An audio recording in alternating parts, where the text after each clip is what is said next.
que j'essaye de dire là, c'est salut, c'est Damien. Je suis sur la route 89 au nord de la Norvège, pas loin de Hönigsvåg, qui est l'une des villes les plus au nord du continent, puisque cette route 89 va m'emmener jusqu'au Cap Nord. Alors je suis ici parce que ça fait 3 semaines que je parcours la Laponie en compagnie de Nathalie Courtet. Qui, c'est moi. Oui, mais il y a un film sur toi, Nathalie. Laisse-moi faire ma vidéo, bon sang. Nathalie Courtet. C'est moi. C'est bon, dégage. Je filme Nathalie qui est partie de Ivalo en Finlande jusqu'au Cap Nord et ensuite à travers la Norvège, puis la Suède, à ski avec une Pulka qui est aussi lourde qu'elle. Et là, j'ai la chance de pouvoir retrouver mon fat bike Jack Frost, prêté par Salamandre, pour aller jusqu'au Cap Nord demain avec Nathalie, avant que... Moi je vais en ski parce que le vélo ça va pas sur la neige. Ouais, voilà. Et on espère rallier le Cap Nord dans la journée demain. Et ensuite Nathalie va continuer sa route. Bon, je vous en parlerai un petit peu plus tard. Il va faire un film sur moi. Ouais, voilà, je vais faire un film sur Nathalie. Allez, on selle pour le Cap Nord. Nathalie est affûtée comme un scalpel et rompue aux exercices d'endurance profonde. Mon expérience des tournages de films est encore jeune, mais il va me falloir gérer un thermomètre abyssal et des conditions parfois dantesques. Ma présence, même si elle se limite à 1/3 de l'expédition, alourdit la logistique. Aussi vais-je en contrepartie assurer l'assistance de Nathalie, le transport de sa personne, de ses ravitaillements et de son matériel. Enfin, comme je ne suis pas à une idée saugrenue près, j'ai opté pour accompagner Nathalie au moyen d'un fat bike, et je n'ai aucune connaissance en la matière. Bon, si avec tout ça, Nathalie atteint le Sarek en Suède, sans encombre majeur, et si nous en tirons un bon film, ce double pari sera remporté. Pour le moment, nous visons une étape d'importance, symboliquement et géographiquement. Pour tout te dire, ce trajet jusqu'au Cap Nord, c'est la première étape que je peux réaliser entièrement sur le fat bike. Voilà 18 jours que j'accompagne Nathalie, et les conditions n'ont pas été favorables à Jack Frost. Oui, c'est le nom de mon vélo. Neige molle, poudreuse et même pluie. Il a fallu skier, marcher et finalement je n'ai pédalé que de façon épisodique. Mais nous voilà à la pointe nordique de l'Europe et enfin, la météo est avec moi. Ouais, façon de parler. Dans ce genre d'expédition, il faut avoir un optimisme infaillible.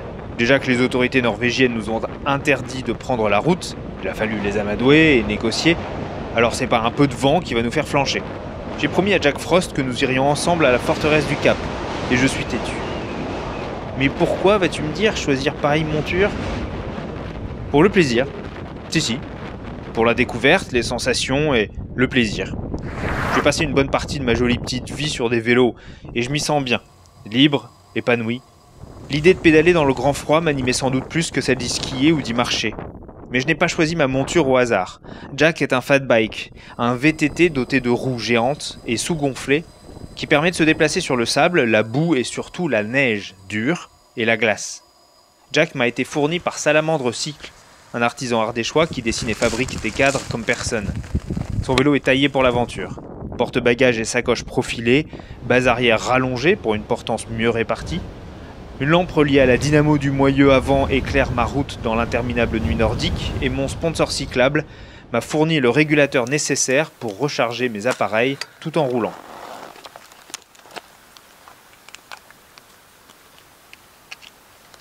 Outre Jack, j'ai associé à ce projet un autre compagnon mécanique pour qui mon attachement est inversement proportionnel à sa fiabilité. James Brown. C'est le nom de mon fourgon. Un vieil ami capricieux mais qui finalement me transporte depuis de nombreuses années sans réclamer sa retraite. J'ai pris soin d'habiller James en conséquence. Vidange de tous les fluides conventionnels, remplacement par des versions grand froid, isolation thermique des batteries, pneus neige et chaînes, révision mécanique complète. Enfin, complète. Ouais, c'est vrai, j'ai omis de changer le radiateur, j'aurais dû. Il a rendu l'âme quelque part en Suède. À l'occasion de rencontrer un mécanicien local, voilà tout. Le rôle de James est prépondérant. Il fournit le gîte et le couvert, en plus du transport de notre encombrant matériel, c'est acquis, mais surtout, il n'existe probablement pas de véhicule moins adapté au parcours que nous empruntons. Alors, qu'est-ce que tu nous fais, là? Il y a une roue avant qui est 2 cm plus bas que le reste, il est planté ton bahut.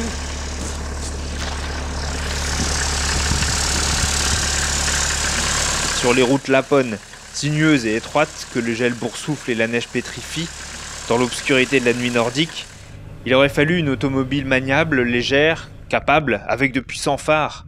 James, il est lourd, il n'a pas vraiment de frein, il développe autant de puissance que moi sur mon vélo, et ses phares sont moins performants que ma frontale. Mais le saugrenu de la chose me séduit, et un certain handicap me stimule. Comme dit mon ami Virgile, on n'est pas à l'abri d'un coup de chance. En Finlande, par exemple, la jeune Jenny, rencontrée via Couchsurfing, a fait office de chauffeur. Alors que je lui confiais les enjeux logistiques du projet pour moi, elle me dit sur un ton neutre « Tu sais Damien que j'ai le permis poids lourd et 3 jours de congé devant moi ?» Et voilà, un pilote pour James jusqu'en Norvège. Je pouvais me consacrer tout à loisir à mon autre gros souci, Nathalie. Attends, je sens que tu te méprends là. Nathalie a évidemment un fort caractère, c'est incontournable pour mener à bien une telle entreprise. Mais c'est une chouette partenaire d'aventure. Non, je te parle de sa condition physique là. Cette femme est une locomotive. Moi, en ce moment, entre mes films pas terminés, mes filles que je cajole, mon habitat groupé où je tâche de m'investir, je suis plutôt un wagon-lit. Et ce qui est essentiel finalement, c'est que j'arrive à prendre mes distances avec Nathalie. C'est-à-dire soit partir devant, soit la laisser partir devant, soit partir à gauche, enfin, histoire de varier les profondeurs, les ouvertures. Le problème c'est qu'elle va très très vite, même 20 kg de plus chargée que moi. Donc c'est un peu la course en permanence pour réussir à choper des angles et à la filmer en progression dans son terrain de jeu. Bon, on finit par y arriver, hein, mais... Ouais, si tu vois ce que je veux dire. C'est là aussi que devait intervenir Jack Frost. À vélo, je suis plus rapide que Nathalie à ski, ce qui me donne la souplesse de la filmer tout en devançant sa progression, tu vois. Mais voilà, au moment du départ à Ivalo, au nord de la Finlande, il a fallu remettre le premier coup de pédale à plus tard. Neige fondue oblige, et chausser les skis. Sur l'immense lac d'Inari, impossible de tenir le rythme de Nathalie tout en la filmant. J'ai donc levé le pouce dans ma moufle, et fait du motoneige stop. Les lapons ne sont pas les personnages les plus volubiles, mais leur cœur est pur, et ils connaissent trop bien leur milieu pour y laisser divaguer un occidental armé d'une seule caméra. Je voyais bien dans leurs yeux qu'ils me pensaient gentiment débile, mais souriant et prévenant, jamais ils ne rechignaient à m'emmener 15 km plus loin, pour anticiper sur les déplacements de Nathalie afin de la filmer. Diable, ici sur cette route 89 vers le Cap, comment je vais réussir à sortir la caméra ? Le vent a encore forci. Il soufflait autour des 80 km/h ce matin déjà, mais sa facilité à me faire valser par-dessus le talus avec vélo et poulka et mon incapacité à me tenir debout me font penser qu'on a atteint les 120 km/h. Pédaler ou skier est un labeur fastidieux, alors que dire d'immortaliser tout ça ? Dans le brouillard cotonneux, je ne sais plus bien où est Nathalie. La forteresse du Cap, elle n'est pas très loin je crois, mais à cette allure, l'atteindrons-nous ? C'est probablement le seul endroit de la péninsule où il sera possible de faire une pause, penser à mon film, entretenir mon petit matériel et le manipuler à l'abri. Ce n'est pas une mince affaire ça non plus. J'évolue avec 3 caméras, un GPS et un téléphone portable, ainsi que 2 lampes frontales. Il faut bien les alimenter tous ces engins.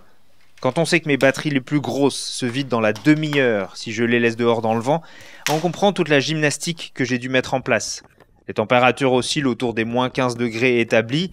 Dans un vent à 100 km/h, ça fait du moins 30 degrés ressentis. D'abord, j'ai sollicité les doigts de fée de mon habitat groupé pour confectionner un vêtement spécial et porter au plus près de mon corps mon électronique.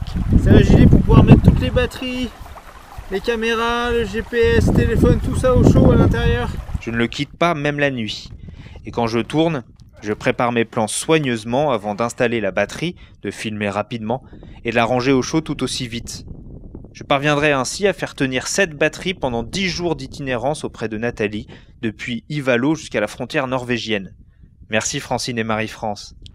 Tous les soutiens sont importants pour le petit aventurier que j'essaye d'être, qui finance ses départs et ses films sur ses fonds propres.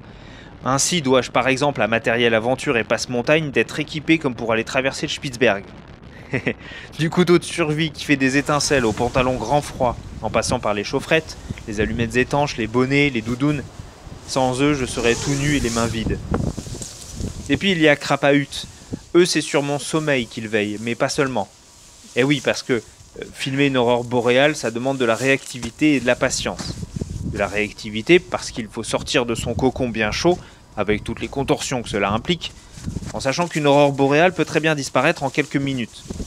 Crapahut m'a fourni un duvet moins 40 degrés extrême, convertible en doudoune. En quelques manipulations, je peux extraire mes jambes, ficeler ma chrysalide dans mon dos et sortir les bras via des manches cachées dans l'épaisseur du duvet.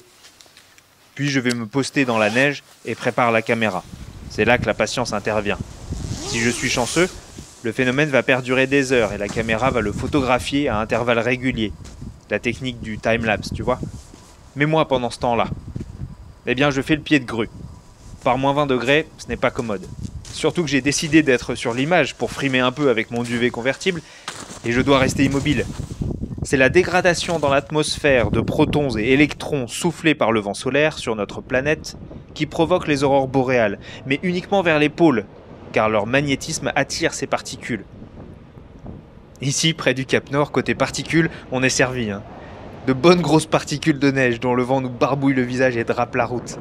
Bon, avec tout ça, elle est où, Nathalie? Ah, je crois que je l'aperçois là sur une colline. Si, là. Elle ne fléchit jamais, la bougresse. Je dois m'inspirer de cette détermination. Allez!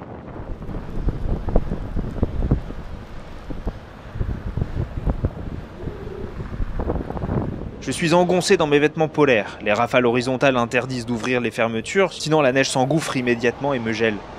Souvent, dans ces moments, une idée contraire vient obséder. Là, je rêve d'une douche chaude, ou ne serait-ce que d'une toilette sommaire. Faut que je me dépêche. Je vais faire une toilette tant que je suis encore chaud.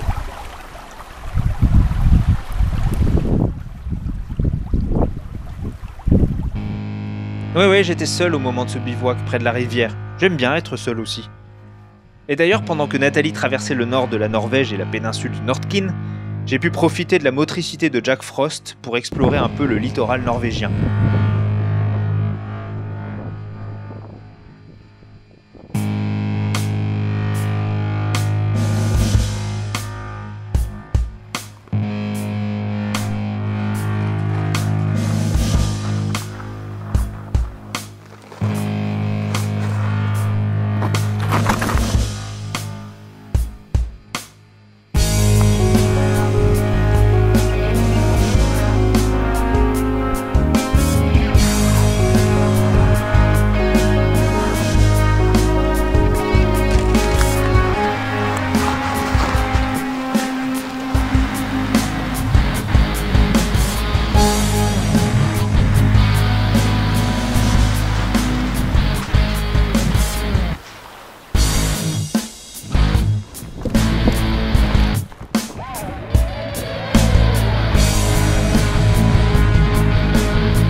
C'était bon de vadrouiller ainsi, sans objectif ni contrainte. Je m'imprégnais, je méditais sur le quotidien de ces confins que Nathalie franchissait les uns après les autres. Leur routine hivernale, orchestrée par d'interminables nuits glaciales et de courtes journées frileuses mais éblouissantes. Au-delà de leur hostilité, comment ne pas s'amouracher de ces fjords glabres et charismatiques, illuminés par des couleurs hors du spectre? Comment ne pas exulter dans un rapport de force permanent et si sincère avec la nature?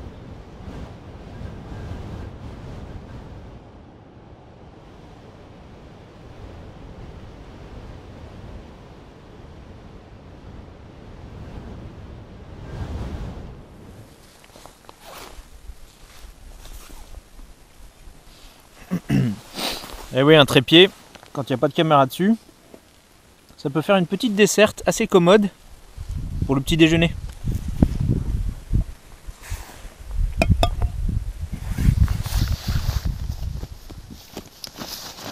Un accessoire dont je me sépare jamais, qui peut sembler totalement saugrenu, voire insignifiant, c'est... Forcément, quand je dis que je m'en sépare... Ah oui, si, il est là. J'ai tellement de poches dans le gilet que je me sépare de rien, mais je sais plus où c'est. Bref, un accessoire dont je me sépare jamais, c'est un vieux bout de chambre à air. Pourquoi la chambre à air? Eh bien parce que à peu près n'importe quel moment, tu peux sortir ça de ta poche et fixer efficacement ta petite caméra à peu près n'importe quel objet.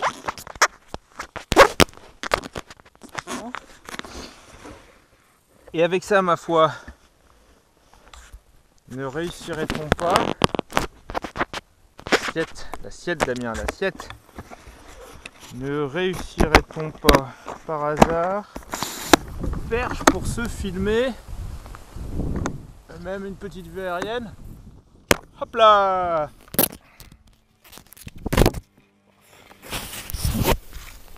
chute de caméra, chute de caméra.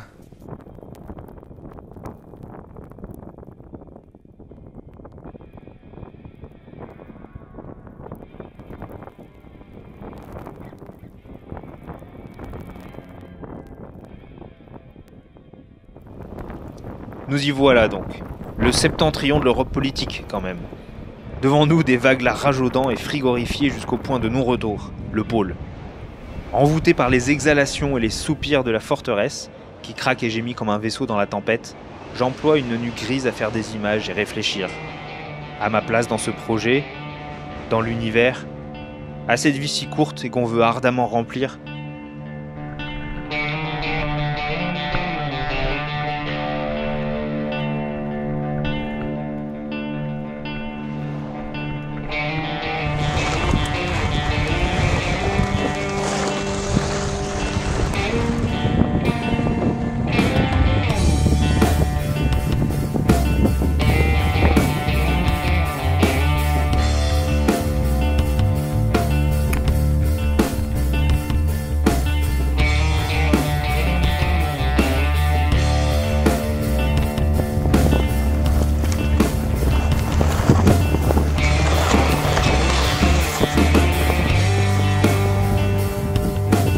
Si l'idée de mentir ou arranger la vérité nous est totalement étrangère, en revanche nous sommes confrontés à un dilemme.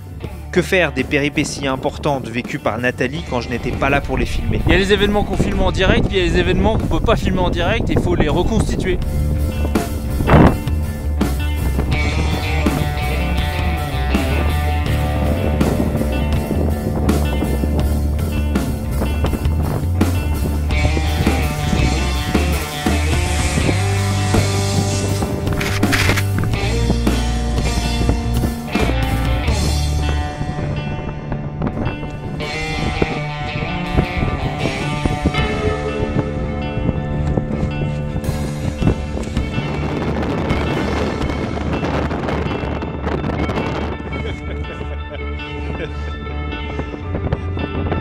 Pour le reste, le programme est réjouissant.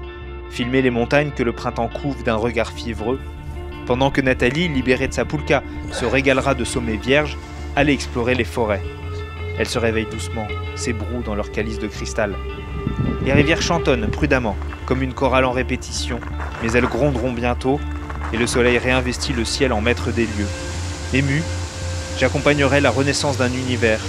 Ma caméra tâchera de s'en faire le témoin.